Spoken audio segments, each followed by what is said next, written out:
Here's my very dear friend Bob Mahaney at WIBX. Well, I never knew I had these films in my closet. And I got to assume that this program is a program that was sponsored by the Utica Kiwanis Club called the Kiwanis Roundtable of the Air. And Dan T. Burke was the moderator, as I recall it. And a young Rock DePerno was also a member of the panel. And they had various guests come in and discuss topics of the day. There's Bob Mahaney, one of the great announcers of the city of Utica. The chief radio announcer at WIBX in 1941. That's Michael Carlo, who was really Michael Fusco. And there's Nate Cook. Man, can't get any better than this. Isn't that marvelous? They're all gone now, unfortunately. There's my first radio boss, Jack T. Dowdell. Handsome Jack, he was called, and you can see why. He was the chief. He was the boss.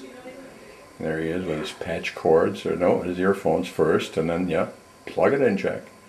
So we can get some sound here for you to record. Everything was done on wax at those days. Now, as I mentioned earlier, Elliot Stewart was the Vice President, Program Director of WIBX. Here we are in his office on the 9th floor of the First National Bank building, that today is the Adirondack Bank building, dictating to his secretary. Yeah, answer the phone there, Mr. Stewart. That's right, for the camera. Here's the vehicle that they use to do remote broadcasts.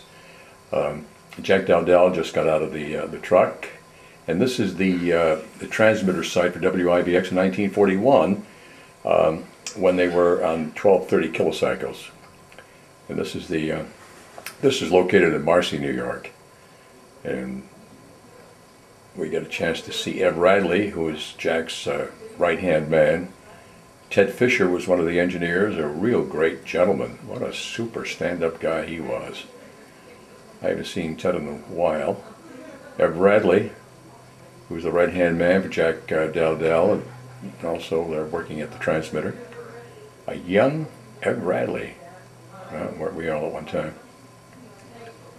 Nice going, Jack. My boss.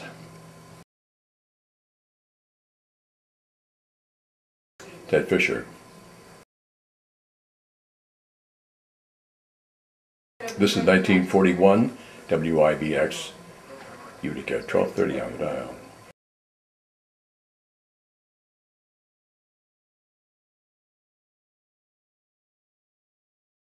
That was the broadcasting tower, the transmission tower, the antenna.